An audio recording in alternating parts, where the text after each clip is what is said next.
అనాన్సీ మరియు ఆమె తెలివి. ఒకానొకప్పుడు మానవాళి ఇంకా అగ్నిని కనుగొన్న రోజులు, చక్రాన్ని కూడా కనిపెట్టలేదు. ఆఫ్రికాలోని ఒక చిన్న గ్రామంలో అనాన్సీ అనే ఒక మనిషి దేవదూత నివసించేవాడు. అనాన్సీ ఆకాశానికి రారాజు, నయమే అతని కుమారుడు. అనాన్సీ చాలా ఆసక్తిగల వ్యక్తి మరియు కొత్త విషయాలు నేర్చుకోవడానికి ఇష్టపడతాడు. అతని తండ్రి దృష్టికి వచ్చింది. చివరికి అతని జ్ఞానం యొక్క కుండను బహుమతిగా ఇవ్వడానికి సమయం ఆసన్నమైంది. అనాన్సీ, బాబూ, జ్ఞానం కోసం నీ తపన నాకు సంతోషాన్నిచ్చింది. నేను నిర్ణయించుకున్నాను ఈ వివేకం నిండిన కుండని నీకు ఇవ్వాలని. ఈ కుండ నీ జీవితంలో చాలా నేర్పుతుంది. కానీ గుర్తుంచుకో, మంచి జ్ఞానంతో కేవలం చేయవలసిందేంటంటే దానిని దాటవేయడమే. అనాన్సీ ఆ కుండతోనే మైమరిచిపోయాడు. అతను అంతగా వినలేదు. ధన్యవాదాలు తండ్రి, నేను ఈ పాట్ని చాలా సురక్షితంగా ఉంచుతాను. కాలక్రమేణా అనాన్సీ జ్ఞానం యొక్క కుండ నుండి ప్రతిరోజు కొత్తదాన్ని నేర్చుకున్నాడు. అతను ప్రతిసారి కొత్తదాన్ని సృష్టించడానికి ప్రయత్నించాడు. నేను ఏం చేశానో చూడండి తండ్రి. బ్రహ్మాండం. నేను నీ గురించి గర్వపడుతున్నాను నా బాబూ. ఈ ఆలోచనని గ్రామస్తులతో ఎందుకు పంచుకోవు? ఈ సాధనాన్ని నేను వేరే వాళ్ళతో పంచుకోవాలా? అస్సలు కుదరదు. ఇది నాది, నేను మాత్రమే ఉపయోగించుకుంటాను. ఇది ఆందోళన చెందుతున్న నయామే, కానీ అతను ఏమీ మాట్లాడకూడదని, దానిని ఎప్పటికప్పుడు వదిలేయాలని ఎంచుకున్నాడు. కొన్ని రోజుల తర్వాత అనాన్సీ మంటల్ని ఎలా వెలిగించాలో నేర్చుకున్నాడు. పారవస్యంగా ఉన్నాడు.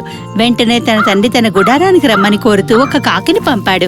నయామే వచ్చినప్పుడు అగ్నిని చూసి చాలా సంతోషించాడు. నాన్నగారు, నేను ఇవాళ ఆవిష్కరించాను అగ్నిని, అది కూడా టెంట్ లోపల. ఇక నేను చీకట్లో ఉండి చలి పెట్టే అవసరమే లేదు నాకు అసలు. ఇక నా శరీరం వెలుతురులో వెచ్చగా ఉండబోతోంది. నయామే అహంకారంతో నవ్వాడు. నువ్వు ఇక్కడ ఏం సాధించావో నీకే తెలియదు నా బాబూ. ఈ ఆవిష్కరణ మానవాళిని సరికొత్త శిఖరాలకి తీసుకువెళ్తుంది. నువ్వు దీనిని వెంటనే ప్రజలతో పంచుకోవాలి. నాన్నగారు, నేను మాత్రమే ఇక్కడ ఆవిష్కరణలు చేసి నేను వృద్ధి చేసుకుంటూ ఉన్నాను. నేను చేసినవన్నిటినీ ఇక్కడ ఉన్న ఆ సోంబేరి మనుషులతో పంచుకోవాలని నువ్వు అంటూ ఉన్నావా? అసలు వాళ్ళు దేనికైనా పనికొస్తారంటావా? నయామే అనాన్సీ మాటలకి ఆశ్చర్యపోయాడు. అతను మౌనంగా ఉండలేడని గ్రహించాడు. అనాన్సీ, వివేకం ఉన్న కొండ యొక్క సరైన యజమాని నా ప్రియమైన కొడుకని నేను చాలా సంతోషంగా ఉన్నాను. అయితే నేను పొరపాటు చేశాను అని నేను గ్రహించాను. దయచేసి ఆ కుండను నాకు తిరిగి వారి జ్ఞానాన్ని ప్రపంచంతో పంచుకోవడానికి సిద్ధంగా ఉన్న మరొకరి కోసం నేను చూస్తాను. ఇది అనాన్సీ వైరికి కోపం తెప్పించింది. అతను వెంటనే లేచి ఇలా అన్నాడు. నాన్న, నేను ఒక కుండని ఒక దగ్గర దాచిపెట్టాను. ఆ ప్లేస్ నీకు అస్సలు ఎప్పటికీ తెలియదు. నేను దాన్ని గ్రామం నుంచి చాలా దూరంలో ఉంచా. నయమే కాసేపు ఆలోచించాడు. ఇలా అన్నాడు. అనాన్సీ, నువ్వు మానవుల మధ్య జీవించడానికి అస్సలు అర్హుడివి కావు. వెంటనే వెళ్ళిపో. నీ తప్పుని నీ అంతట నువ్వు గ్రహించినప్పుడే వెనక్కి తిరిగిరా. మరియు కుండ కోసం నేను త్వరగా లేదా తర్వాత కనుగొంటాను. అలా చెప్పి నయమే సన్నని గాలిలోకి అదృశ్యమైపోయాడు. మా నాన్నకి నేను ఎలా అర్థమయ్యేట్టు చెప్పాలి ఈ మనుషులు ఆ కుండకి అర్హులు కారు అని? నేను ఆ కుండని ఎలాగైనా సరే అడవిలో ఎక్కడో దాచిపెట్టాలి. అసలు వీళ్ళకి దొరికేలా అస్సలు చెయ్యకూడదు. అనాన్సీ తన దాచిన ప్రదేశం నుండి కుండను తీసి ఇంటి నుండి బయలుదేరాడు. ఈ కుండకి నేనొక్కనే అర్హుణ్ణి. నేను మళ్ళీ తిరిగి వెళ్లే ప్రసక్తే లేదు. అనాన్సీ దట్టమైన అడవుల్లోకి వెళ్లిపోయాడు.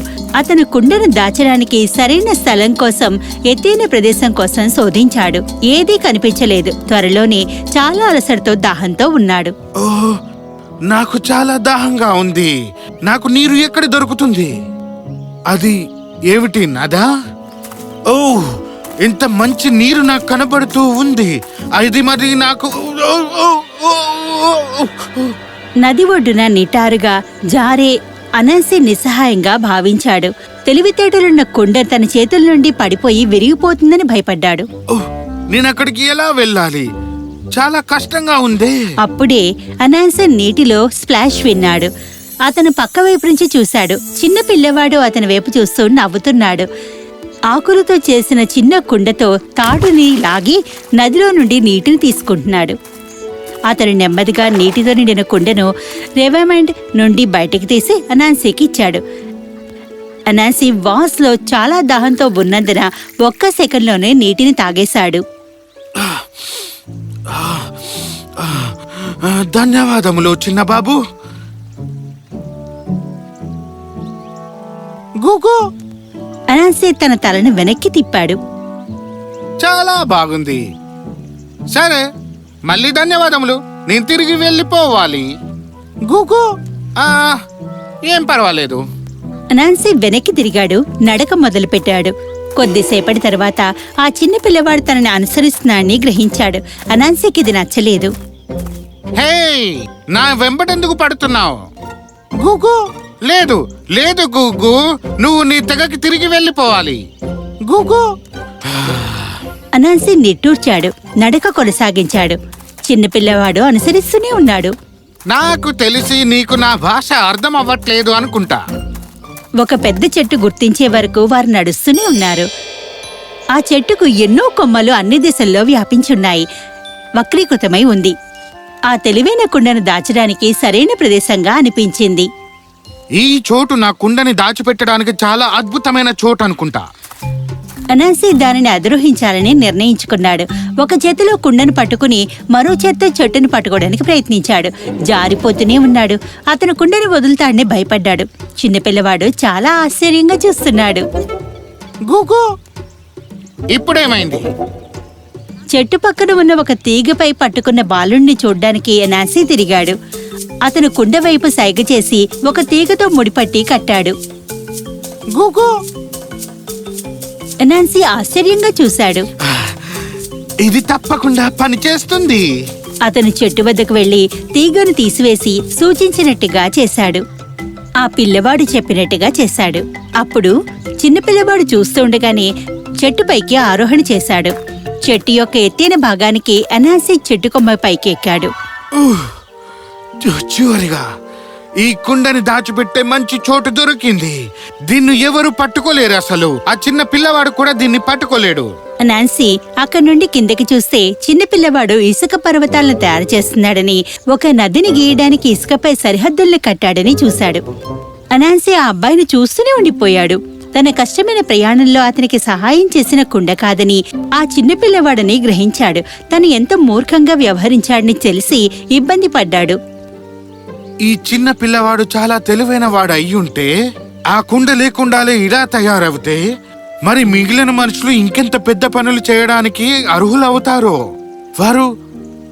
వారు నన్ను మొత్తంగా ఇన్స్పైర్ చేశారు. వాళ్ళతో నేను జ్ఞానాన్ని పంచుకోవాలి.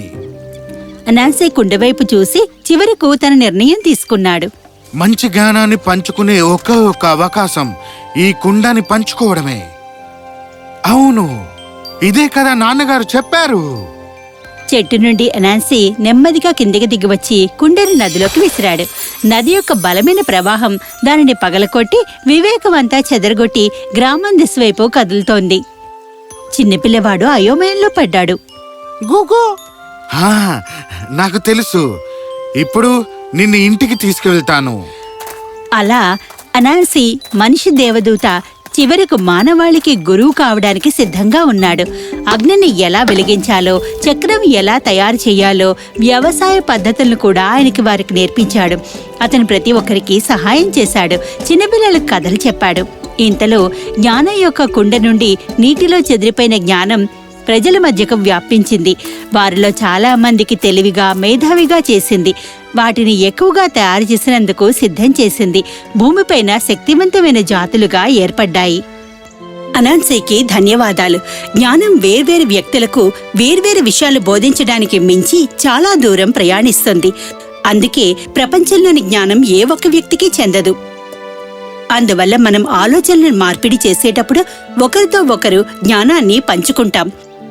ప్రతి ఒక్కరికి మొత్తం జ్ఞానం ఉంటే, లేదా మొత్తం జ్ఞానం ఒక వ్యక్తితో చెక్కు చెదరకుండా ఉంటే ప్రపంచం ఎన్నడూ పెరగదు.